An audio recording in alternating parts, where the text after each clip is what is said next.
তিনি সূক্ষ্মদর্শী, সব জানতা। পৃথিবীর কোন চোখ ওনারা দেখতে পায় না, কিন্তু তার চোখ সবাইরে দেখে। চিল্লায় বলেন তো তিনি কে? সব তিনি দেখতে পান, সব তিনি শুনতে পান। সাত আকাশের উপর সিদরাতুল মুনতাহা, তার উপরে আল্লাহর আরশ, তার উপরে আল্লাহর কুরসি, সেখানে আল্লাহ তাআলা সমাসীন। এই আরশের উপর থেকে আল্লাহ তাআলা জমিনের অতল গহ্বরে, কোন জঙ্গলে, কোন গুহার ভিতরে কোন পিপিলিকাও যদি হেঁটে যায়, আল্লাহ বলে এত উপর থেকে ওই পিঁপড়ার হেঁটে চলার পায়ের আওয়াজটাও আমি আল্লাহ শুনতে পাই।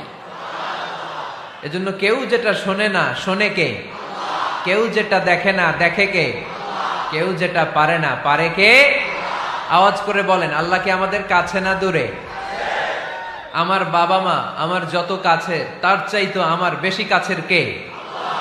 আমার স্ত্রী আমার যত কাছের, তার চাইতো আমার বেশি কাছের কে? আমি আমার যত কাছের, তার চাইতো আমার বেশি কাছের কে? আল্লাহ তাআলা তিনি যে আমাদের কাছের, এটা বোঝানোর জন্য তিনি কোরআনে দুটি শব্দ ব্যবহার করেছেন। আওয়াজ করে বলতে হবে, কটি? দুটি। এক জায়গায় ব্যবহার করেছেন করিব, আরেক জায়গায় ব্যবহার করেছেন আকরাব। রব্বুল আলামিন বলেন, وَإِذَا سَأَلَكَ عِبَادِي عَنِّي فَإِنِّي قَرِيبٌ أُجِيبُ دَعْوَةَ الدَّاعِ إِذَا دَعَانِ فَلْيَسْتَجِيبُوا لِي وَلْيُؤْمِنُوا بِي لَعَلَّهُمْ يَرْشُدُونَ। রব্বুল আলামিন বলেন, নবী হে, আমার বান্দারা যখন তোমাকে জিজ্ঞেস করে আমি কোথায়, তুমি বলে দাও ইন্নী করিব, আমি কাছে। আল্লাহু আকবার। তিনি কাছে। আল্লাহর হাবিব সাল্লাল্লাহু আলাইহি ওয়াসাল্লামকে আল্লাহ কমান্ড দিলেন, আপনি বলে দেন, যখনই উম্মতেরা জিজ্ঞেস করবে আল্লাহ কোথায়, আমি কোথায়, আপনি বলে দেন ফাইন্নী করিব, আমি কাছে।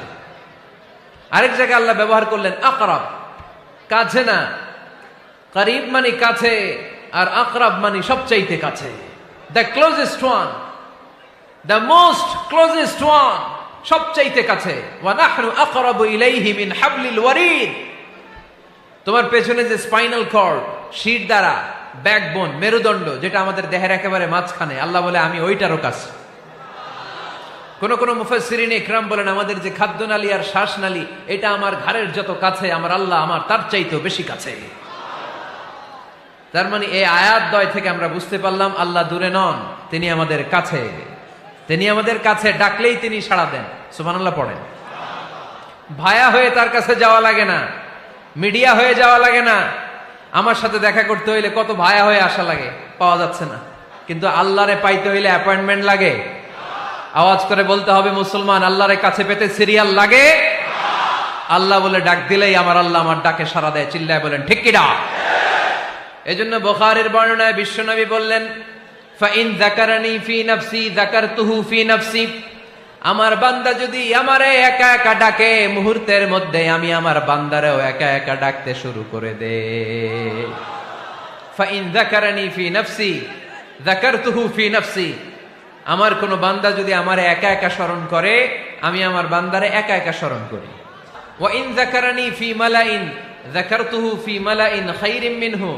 আর আমার বান্দা যদি আমাকে একা একা স্মরণ না করে বিশাল মহাসমাবেশে স্মরণ করে, তাহলে আমি আল্লাহ তাআলা আমার আরশে ফেরেশতাদেরকে নিয়ে এর চেয়ে বড় মহাসমাবেশ করে আমার বান্দারে স্মরণ করি।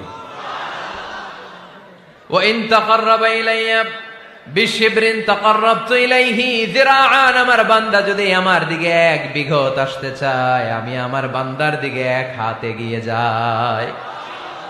আপনি এক হাত আল্লাহর কাছে যেতে চাইলে আল্লাহ এক হাত এগিয়ে যায়। ওয়া ইন তাকাররাবা ইলাইয়া যিরাআন তাকাররাবতু ইলাইহি বাআন।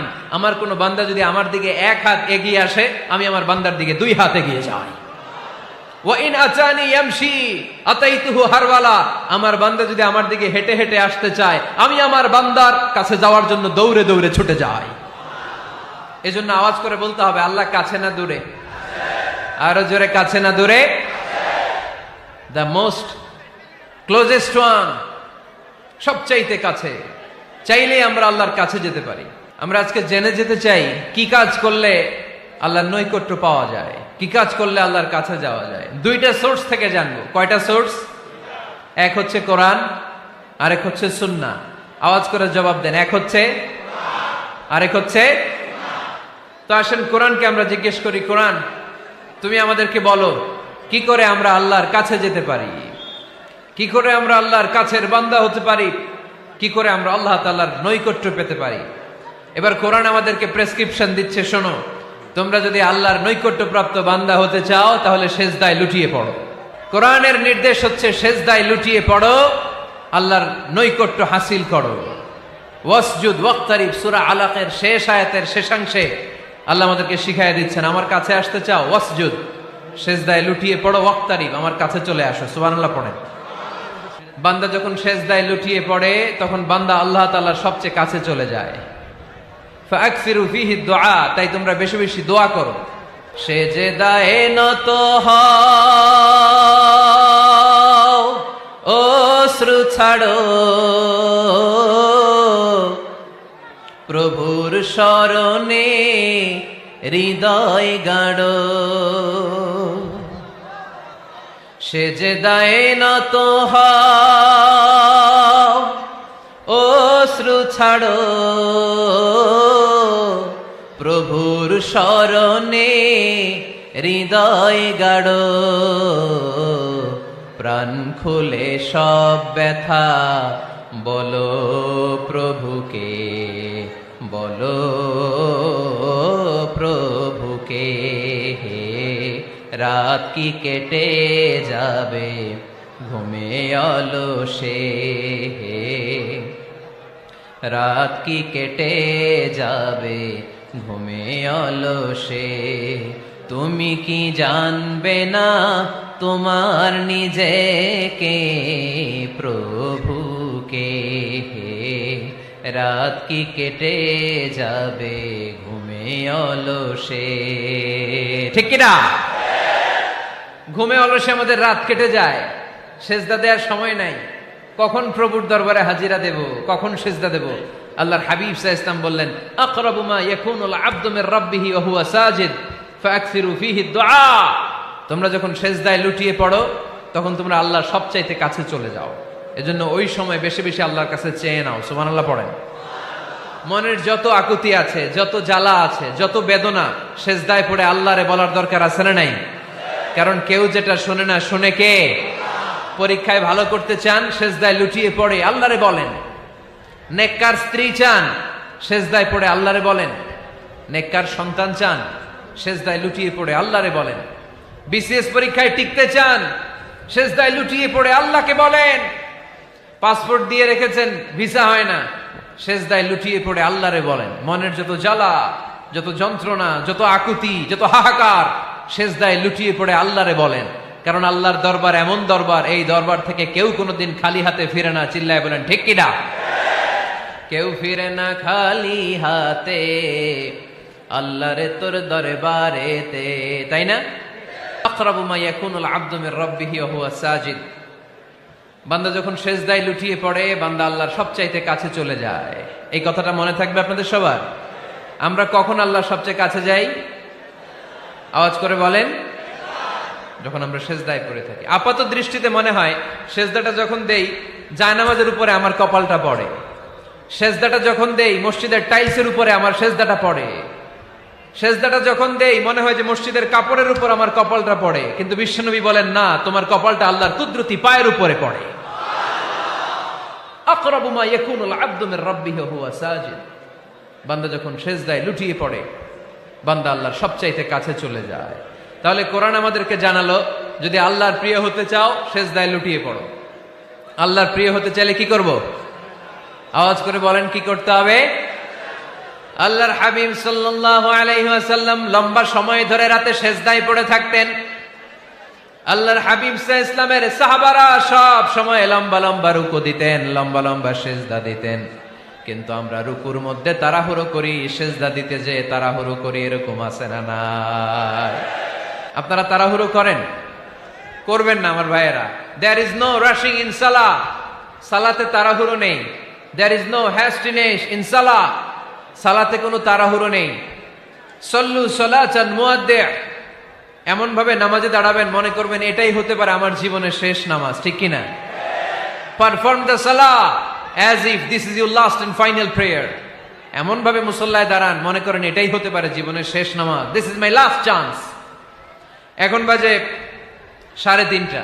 কেউ যদি বলে আসরের যে নামাজটা পড়বেন এটাই আপনার জীবনের শেষ নামাজ, ওই নামাজ আপনি তাড়াহুড়া করবেন? কথা বলেন। আরে কাঁদতে কাঁদতে আপনি শেষ। এত সুন্দর অজু বানাবেন, এত সুন্দর আতর মেখে যায় নামাজ বিছিয়ে পাঞ্জাবিটা পরে আপনি নামাজে দাঁড়াবেন। রুকুতে কি সুন্দর রুকু করবেন, লম্বা সময় সেজদা করে চোখের পানি দিয়ে তো সেদিন আপনার যায় নামাজ আপনি ভিজিয়ে দিবেন, ঠিক কিনা? কেন এমনটা করবেন? কারণ আপনি জেনে গিয়েছেন এটাই আমার শেষ নামাজ, তাই না? তো প্রতিটা নামাজের সময় এই জিনিসটা ভাবলে সমস্যা কোথায়? আমরা যে আরো আধা ঘন্টা এখানকার সবাই বেঁচে থাকবো কোনো গ্যারান্টি আছে? আরো 10 মিনিট হায়াত পাবো, গ্যারান্টি? 5 মিনিট, 2 মিনিট, শ্বাস যেটা নিলাম, ব্রেথ ইন করলাম, এটার ব্রেথ আউট করতে পারবো, কোনো গ্যারান্টি আছে? তো প্রতিটা সালাতের মুসল্লায় যখন দাঁড়াই এই চিন্তাটা আমাদের মাথায় আসে না কেন যে এটাই আমার শেষ নামাজ? সল্লু সালাতান মুআদ্দিন। যখনই নামাজে আমরা দাঁড়াবো আমরা ভাববো হতে পারে এটাই আমার জীবনের শেষ নামাজ, এটাই জীবনের, ভাবা যাবে? আর লম্বা চূড়া রুকু করবেন, লম্বা সেজদা করবেন, রুকুতে পিঠটা সোজা রাখবেন। আল্লাহর হাবিব সাল্লাল্লাহু আলাইহি ওয়াসাল্লাম যখন রুকু করতেন পিঠটা থাকতো স্ট্রেট ফরওয়ার্ড, বাঁকাও না উঁচুও না, ওয়াকানা বাইনা যালিক। সাহাবারা বলতেন আল্লাহর হাবিব সাল্লাল্লাহু আলাইহি ওয়াসাল্লামের রুকুর পিঠের উপরে পানি ভর্তি কোনো গ্লাস রেখে দিলে গ্লাসটাও কাঁপবে না, পানিটাও পড়বে না। তার মানে বাঁকা ছিল পিঠ, তাই না? কি ছিল? সোজা। আবার আল্লাহর হাবিব সাল্লাল্লাহু আলাইহি ওয়াসাল্লাম বললেন সবচেয়ে বড় চোর যে নামাজে চুরি করে। সাহাবারা বললেন কাইফা ইয়াসরিকু ফিস সালাহ, নামাজে কেমনে চুরি করে? আল্লাহর হাবিব সাল্লাল্লাহু আলাইহি ওয়াসাল্লাম বললেন ইয়াসরিকু ফি রুকুইহি ওয়া সুজুদিহি, রুকু সেজদায় চুরি করে। এরকম নামাজ চোর আছে না নাই? রুকু থেকে সোজা হয়ে দাঁড়িয়ে কয়েক সেকেন্ড আপনি রিল্যাক্স করবেন। প্রথম সেজদা দিয়ে আপনি সোজা হয়ে বসে কয়েক সেকেন্ড রিল্যাক্স করবেন। কি করবেন? রিল্যাক্স। আওয়াজ করে পড়েন সবাই, রিল্যাক্স। নামাজে তাড়াহুড়ো নাই, সালাত হচ্ছে মেডিটেশন, রিল্যাক্স। এক সেজদা দিয়ে বসে আপনি রিল্যাক্স করবেন ধীরস্থির ভাবে, এরপরে দ্বিতীয় সেজদায় যাবেন। অনেকে সেজদা প্রথমটা দিয়ে কোন রকম মাথাটা তুইলেই আবার সেজদায় দৌড় মারে, আছে না নাই? রুকু থেকে স্ট্রেট ফরওয়ার্ড দাঁড়ানোর কথা, দাঁড়িয়ে 1-2 সেকেন্ড রিল্যাক্স করার কথা, ওইটা না করে রুকু থেকে কোন রকম মাথা তুলেই আবার সেজদায় দৌড় মারে, এরকম ডাকাত আছে না নাই? এরাই সালাত চোর। আমরা যেন নামাজ চোরের খাতায় নিজেদের নাম না চলি, আমরা যেন বেশি বেশি আল্লাহর সেজদা দেই। আল্লাহর হাবিব সাল্লাল্লাহু আলাইহি ওয়াসাল্লাম সব সময় লম্বা লম্বা সেজদায় পড়ে থাকতেন। আল্লাহর নবীর সাহাবারা সব সময় লম্বা লম্বা সেজদায় পড়ে থাকতেন। আল্লাহ বলেন তারাহুম রুকআন সুজদা, আপনি দেখবেন আল্লাহর নবীর সাহাবারা আবু বকর, ওমর, উসমান, আলী রাদিয়াল্লাহু তাআলা আনহুম আজমাইন, তাদের স্বভাব ছিল বিপদে পড়লেই লম্বা লম্বা সেজদায় পড়ে যেতে। এক সাহাবী এসে বললেন ইয়া রাসূলুল্লাহ আল্লিমনি আমালান ইযা আমিলতুহু ইউদখিলুনিল জান্নাহ, আপনি আমার এমন একটা আমল শিখায় দেন যে আমল করলে আল্লাহ আমারে জান্নাতে ঢুকায় দিবে। আল্লাহর হাবিব সাল্লাল্লাহু আলাইহি ওয়াসাল্লাম বললেন আলাইকা বিকাসরাতিস সুজুদ, তোমার উচিত বেশি বেশি আল্লাহর জন্য সেজদায় লুটিয়ে পড়া। বেশি বেশি সেজদায় লুটিয়ে পড়লে ওই সেজদাকারীর জন্য জান্নাতকে ওয়াজিব করে দেয় কে? কিয়ামতের ময়দানে আল্লাহ বলবেন ও আমার বান্দারা আমারে সেজদা দিয়ে দেখা, কারা কারা দুনিয়াতে সেজদা দিয়েছিলি আজকে